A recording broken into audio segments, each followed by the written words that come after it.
Bismillahirrahmanirrahim. Assalamualaikum warahmatullahi wabarakatuh.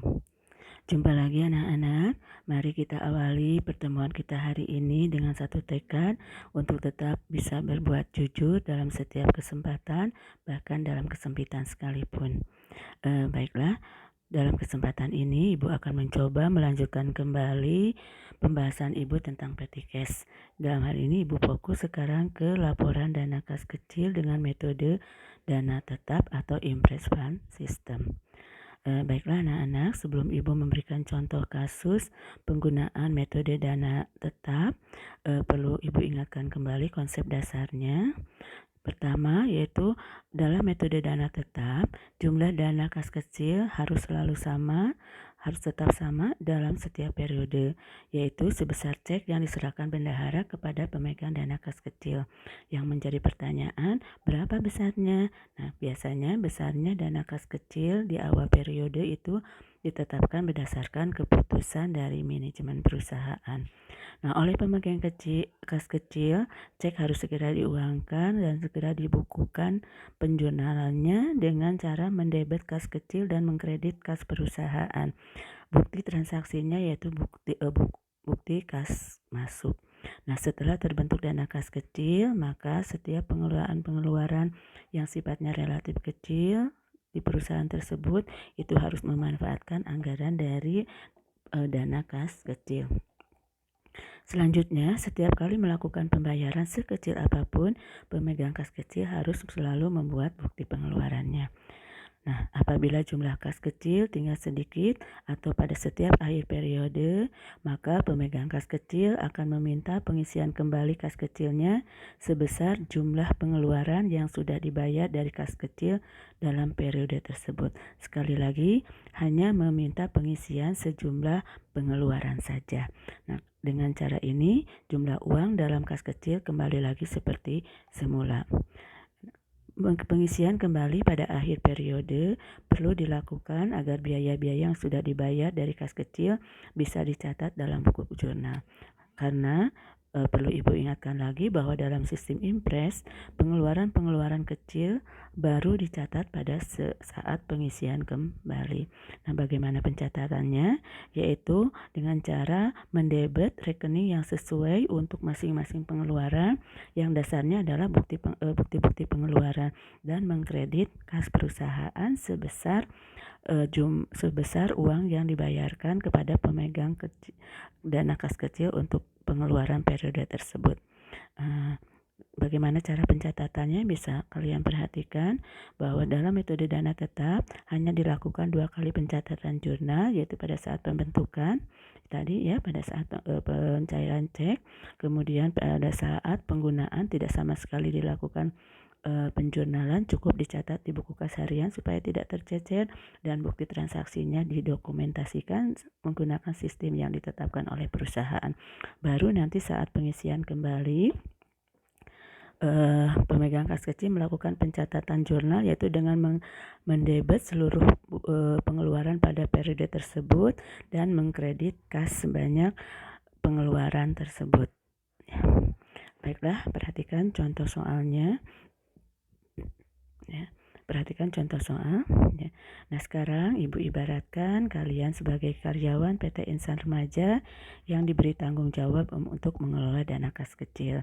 Sebagai informasi, di PT Insan Remaja pengelolaan dana kas kecilnya menggunakan metode dana tetap dengan hasil keputusan manajemen perusahaan, dananya yaitu sebesar 10 juta untuk setiap periode.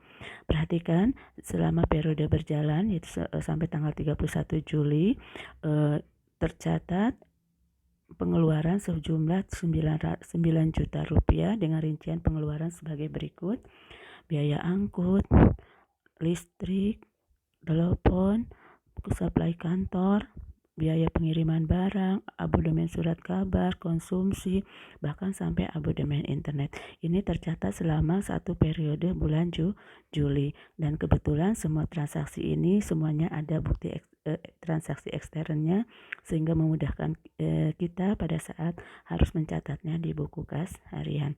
Bagaimana cara pencatatannya? Ini contoh dari buku harian kas. yang harus ada dalam buku kas harian, yaitu informasi data yang disajikan dalam buku kas harian tersebut, ya, untuk periode bulan apa. Misalnya ini tercatat di untuk bulan Juli. Nah, setelah ini kemudian bukti-bukti transaksi yang sudah kita susun kemudian dicatat dengan urut tanggal, kemudian bukti eksternnya kalau ada kita catat nomor buktinya, kemudian bukti-bukti transaksi itu kita deskripsikan dalam kolom keterangan yang sifatnya mengurangi kas ditulis di pengeluaran dan sifatnya menambah kas disimpan di penerimaan, sehingga pada saat kita tutup buku harian kas ini di akhir bulan terlihat bahwa jumlah pengeluarannya kelihatan, yaitu di sini contohnya adalah 9 juta. Nah, nanti kalau kita memegang teguh metode dana tetap, kita akan mengajukan kembali pengisian kembali dana tetap kepada bendahara, yaitu sejumlah pengeluaran, yaitu 9 juta. Mengapa tidak 10 juta? Karena tadi prinsip dari dana tetap yaitu hanya minta penggantian sebesar pengeluaran, karena juga masih tercatat ada saldo akhir pada bulan Juli tersebut yaitu sebesar 1 juta. Nah, setelah bendahara memberikan pembayaran yang 9 juta, saldo awal untuk bulan Agustus akan kembali lagi 10 juta. Nah, ini terlihat ya dana tetapnya. Awal Juli dana tetapnya 10 juta, awal Agustus kembali lagi 10 juta. Nah, kemudian pencatatannya pada saat pengisian kembali yaitu dengan cara mendebet semua bukti-bukti pengeluaran pada periode tersebut, misalnya biaya ekspedisi, abodemen, supplier kantor, dan konsumsi. Kemudian mengkredit kas. Ini contoh bukti kas keluarnya yang sifatnya intern. Ibu contohkan satu transaksi saja, yaitu transaksi pada tanggal 20 Juli ya. Pada tanggal 20 Juli Ibu Indah, karyawan bagian sekretariat, menghadap ke pemegang dana kas kecil minta dana sebanyak Rp500.000 untuk pembelian konsumsi rapat. Nah, setelah mendapat persetujuan dari pimpinan, pemegang dana kas kecil akan menyerahkan uang yang sebesar yang diminta oleh Ibu Indah. Baru kemudian Ibu Indah membelanjakan uang tersebut untuk konsumsi rapat. Dari hasil belanjanya Ibu Indah akan memperoleh bukti kas keluarnya, tapi yang ekstern, yaitu berupa nota kontan dari toko ya. Nah, kemudian nota kontan ini oleh Ibu Indah akan dikembalikan lagi ke pemegang dana kas kecil untuk disatukan dengan bukti kas keluar. Itu satu transaksi. Sedangkan dalam pengelolaan dana kas kecil, sekecil apapun harus ada bukti transaksinya. Berarti ini hanya ada contoh, tadi ada beberapa contoh transaksi, berarti semuanya harus dibuatkan bukti kas keluarnya. Nah, nanti di akhir periode setelah kita menutup buku kas harian tadi, kita akan tahu berapa pengeluaran yang dibayarkan pada periode tersebut, sehingga kita nanti akan mengajukan dana kas kecil ya untuk periode bulan berikutnya, yaitu untuk periode bulan Agustus. Cara pengisiannya ini dana tetapnya 10 juta, saldo akhirnya dari hasil pencatatan kita ketahui ada 1 juta, sehingga supaya saldo bulan Agustus kembali lagi 10 juta, kita minta pengajuan dana kas kecil kepada bendahara sebanyak pengeluaran yaitu 9 juta. Kemudian pengajuan ini nanti diserahkan kepada bendahara setelah mendapat ACC dari atasan kita. Nah, pencatatannya ada 2 kali, yaitu pada saat pembentukan, kemudian saat penggunaan tidak di jurnal, cukup dicatat di buku harian kas, dan bukti transaksinya didokumentasikan. Nah, saat pengisian kembali tadi ya, yaitu mendebet seluruh pengeluaran dan mengkredit kas perusahaan. Ya, itulah ya, Ibu rasa cukup. Sekarang silakan kalian coba mempraktekannya studi kasus yang Ibu contohkan berikan. Selamat mencoba. Ibu yakin alhamdulillah kalian pasti bisa.